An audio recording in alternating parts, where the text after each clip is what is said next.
அரசு நிகழ்வு Indian oil corporation நிறுவனத்தினுடைய பல்வேறு திட்டங்களை அடிக்கல் நாட்டுவதற்காகவும் லான்ச் பண்ணுவதற்காகவும், பிறகு ரயில் வந்தே பாரத் ரயில் ராமேஸ்வரம்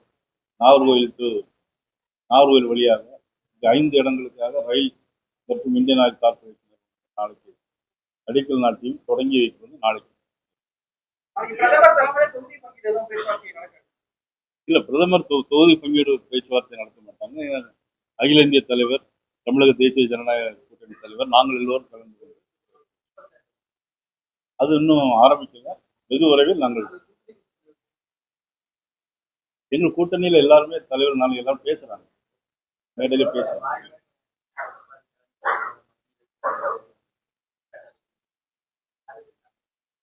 தமிழக தலைவர் அண்ணன் எடப்பாடி பழனிசாமி.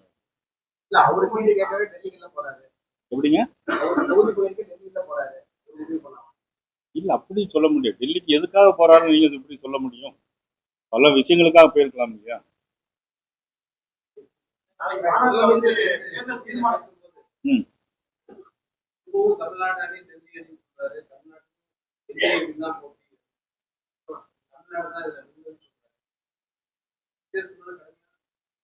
இல்ல, அதாவது ஒன்னும் ஒத்துக்கொள்கிறாரா இல்லையா? இந்தியாவுக்கும் எங்களுக்கு தான் போட்டின்னு சொல்றாரு. அது ஒத்துக்கிறாரா இல்லையா? யார் வெற்றி பெற போறாருங்கிறத தீர்மானம் பண்ண வேண்டியது யாரு? முதலமைச்சர் ஸ்டாலின் இல்லவே, தமிழக மக்கள் தானே. தேர்தல் தேதி அறிவிக்கணும், தேர்தல் நடக்கணும், மக்கள் வாக்களிக்கணும். அதன் பிறகு தானே வெற்றி வாய்ப்பை தீர்மானம் பண்ண முடியும். தமிழக மக்கள் இப்ப நாங்களும் தான் சொல்லி 200 இடத்துக்கு மேல நாங்கள் உறுதியா வெற்றி பெறுவோம். 200 இடங்களுக்கு மேலாக நாங்களும் உறுதியாக வெல்வோம்.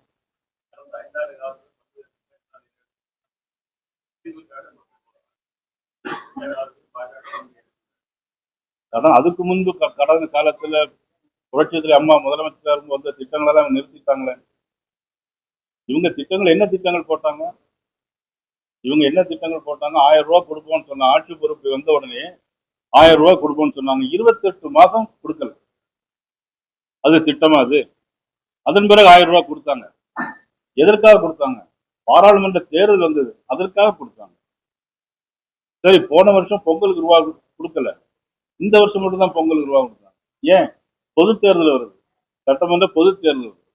இதெல்லாம் திட்டமா? இது வாக்கு வங்கி அரசில் நடத்தக்கூடிய திராவிட முன்னேற்ற கழக அரசு அதை செய்தோம் இதை செய்தோம் சொல்றாரு. உங்கள் தொகுதியில் முதலமைச்சர் எந்த தொகுதியில் எந்த திட்டங்களை பண்ணிருக்காங்க? நான் முதல்வன் திட்டம் பேர்ல தான் இருக்க தவிர செயல்பாடுகள் என்ன இருக்குன்னு எதுவும் சொல்லியிருக்காரா முதலமைச்சர்? நேற்று திருச்சியில் நடந்த பொதுக்கூட்டத்துல எதையாவது நான் முதல்வன் திட்டத்தில் நாங்கள் இந்த திட்டத்தை ஏற்பாடு செய்திருக்கிறோம், இத்தனை லட்சம் பேருக்கு வீடு கட்டி கொடுத்திருக்கிறோம் சொல்ல முடியுமா? முடியாது. வீடு கட்டி கொடுப்பது மத்திய அரசு, மாநில அரசு பங்கு. அதில் மத்திய அரசு 60%, மாநில அரசு 40%. இவர்களாக சொந்தமாக எந்த திட்டத்தையும் போட்டிருக்காங்களா? இல்லை. ரேஷன் கடையில் எல்லா பொருட்களும் கொடுக்கிறோம். மத்திய அரசு மாநில அரசு கொடுக்கிறது, இனாமா கொடுக்கிறது, மக்களுக்காக. இனாம்னா மக்களுக்காக கொடுக்கப்படுது, அது மத்திய அரசு கொடுக்கிறது. விவசாயிகளுக்கு ஆண்டு ஒன்றுக்கு 6000 ரூபாய் வீதம் 47 லட்சம் பேருக்கு மத்திய அரசு ஒரே பட்டன்ல பிரைம் மினிஸ்டர் அமைப்பு கொடுத்தாங்க. ஆனா இப்ப கண்கருத்து பார்த்தா 26 லட்சம் பேர் தான் இருக்காங்க. ஏன் அதை குறைச்சாங்க அப்படின்னா, மத்திய அரசு போனா மக்களுக்கு நேரடியா போகுது, அது போனா இவங்கெல்லாம் மத்திய அரசுக்கு ஆதரவா இருப்பாங்க அப்படிங்கிற ஒரு எண்ணத்துல அவங்க குறைச்சாங்க. இன்னைக்கு மத்திய அரசு முத்ரா வங்கி மூலமா இன்னைக்கு எத்தனை கோடி கொடுத்திருக்காங்க? இன்னைக்கு 3.2 லட்சம் கோடி கடன் உதவி கொடுத்திருக்கு தமிழ்நாட்டு மக்களுக்கு. அதுல பெண்கள் அதிகம் பேர்.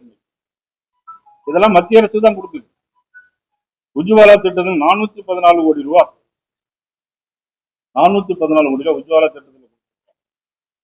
பிரதமரின் நகர்ப்புற வீட்டு வசதி திட்டத்தின் கீழ் 15,804 கோடி மதிப்பீடுல கொடுத்திருக்காங்க. மொத்தம் 6 லட்சம் வீடு கட்டணும்னு கொடுத்தாங்க. 3 லட்சம் வீடு இன்னும் முதலமைச்சர் கட்டி கொடுக்கல. ஏன்? மக்களுக்காக நான் முதல்வன், உங்கள் தொழில் முதல்வர் பேசிக்கிட்டே போனா போதுமா? மக்களுக்கு நேரடியாக காரியங்களை செய்ய வேண்டாமா? 1000 தடுப்பணைகள் கட்டுவோம், சட்டமன்றத்துல சொன்னாங்க ஆட்சி வந்தோம் 1000 தடுப்பணைகள் கட்டணும். எங்க காவிரி ஆத்துல எங்கேயும் கட்டிருக்காங்களா, வைகை ஆத்துல கட்டியிருக்காங்களா? எங்கேயும் கட்டல. பேச்சிலே இருக்கு. அவ்வளவுதான்.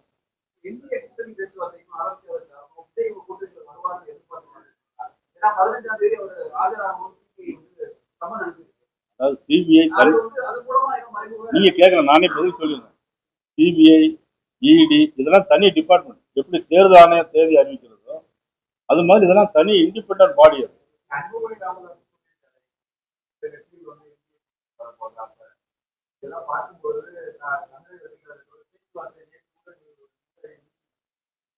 அது அது உள்கட்சி பிரச்சனை, நிர்வாகி நிற்கிறது. அதனால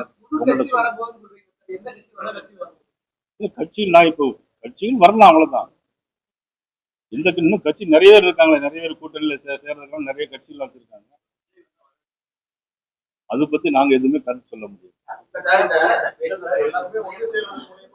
அதை பத்தி நான் எதுவும் கருத்து சொல்ல முடியாது.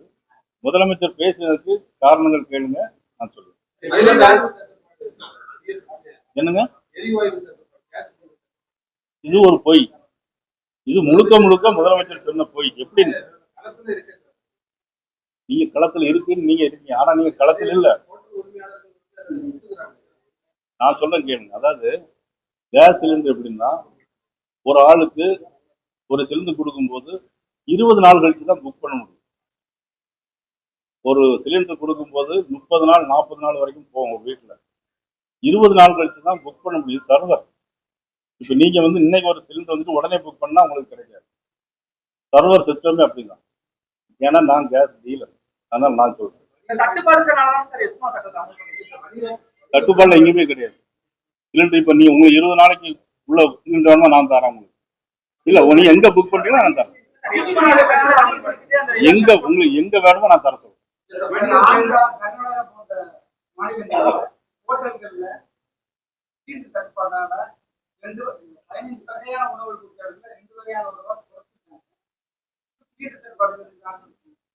ஹோட்டல்ல உணவு குறைச்சதுக்கும் சிலிண்டருக்கும் சம்பந்தமே கிடையாது.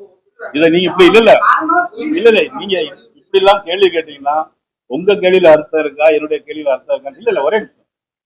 ஹோட்டல்ல அவங்க ரேட்டு எவ்வளவு போட்டிருக்காங்க, எவ்வளவு எத்தனை ஐட்டங்களுக்கு ரேட் எவ்வளவு, குறைச்சதுக்கு ரேட் எவ்வளவு, நீ அதை பார்க்கணும் இல்லையா?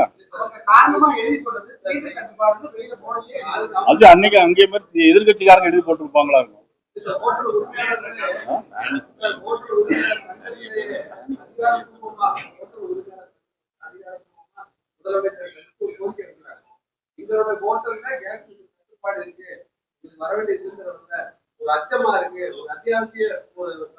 அது அதுக்கு என்ன காரணம் கேட்டீங்கன்னா, சின்ன 19 கேஜி சிலிண்டர் இருக்குல்ல, 16 கேஜி சிலிண்டரை அதே விலைக்கு ஹோட்டல்ல குறைச்ச விலைக்கு மாத்தி விற்கிறாங்க.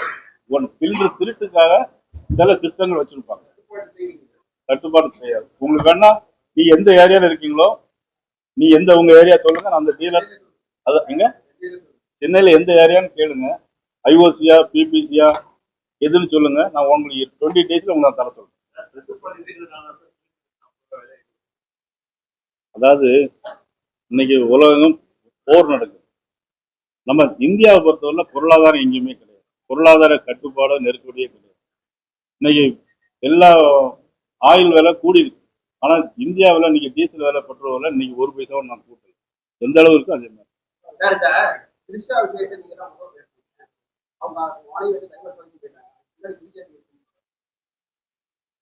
சார், பெண்களை பத்தி பேசக்கூடாது, நம்ம ஏற்கனவே அன்னைக்கு பேசிட்டோம், அதோட முடிச்சிருக்கோம்.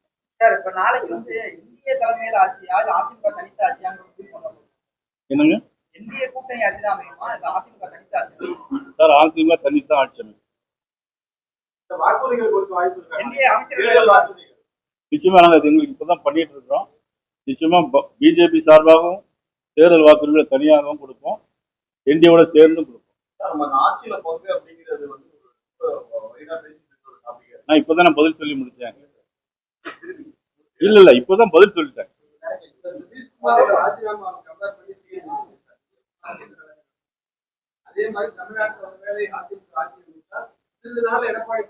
அடுத்த கட்சியை பத்தி அவங்க கவலைப்பட வேண்டிய அவசியம் இல்லை. அவங்க ஆட்சிக்கு வருவாங்களா? தைரியமா சொல்லுங்க. 503 தேர்தல் அறிக்கை சொல்லியிருக்கிறோம். நாங்க இத்தனை நிறைவேற்றி இருக்கோம். சொல்லுங்க. நீங்க ரிப்போர்ட் சொல்லுங்க. நான் இப்ப கேட்டா நான் உங்களுக்கு பதில் தரேன். நான் இப்ப 5 நிமிஷத்துல உங்களுக்கு எல்லாம் என்னென்ன நிறைவேற்றுங்க. சொல்லாத எது, சொன்னது எது? சொன்னதை 28 மாசம் கொடுக்கல. சொன்னது 28 மாசம் கொடுக்கல. அந்த 28 யாராவது நீங்க ஒரு பிரஸ்ல யாராவது இந்த பண்ண உங்களுக்கு தரேன். பிரஸ்ல யாராவது ஒருத்தர் சார் நீங்க ஏன் 28 மாசம் கொடுக்கலன்னு யாராவது பிரஸ்ல நீங்க கேள்வி கேட்டிருக்கீங்களா முதலமைச்சரை? ஒருத்தர் கூட கேட்கல. நாங்க வெறும் 5 வருஷமா பார்த்திருக்கோம். இல்ல நீங்க இப்ப நீங்க என்கிட்ட கேட்கிற மாதிரி நீங்க அவங்கள்ட்ட கேட்கலாமே. அசம்பிளிலே சொல்லியாச்சு. கேளுங்க.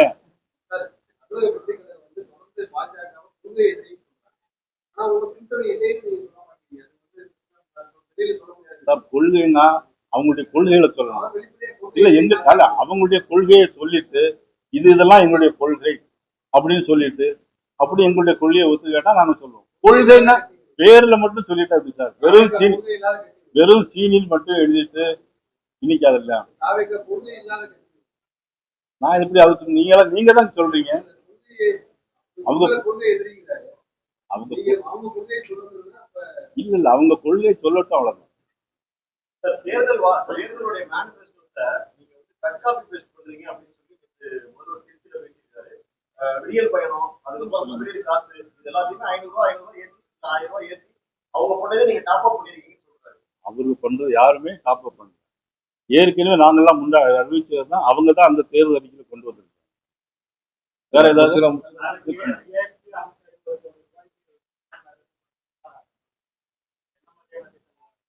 யார் அறிவிக்க போறாங்க? அது நாளைக்கு பாருங்க. மத்திய அமைச்சர் யார்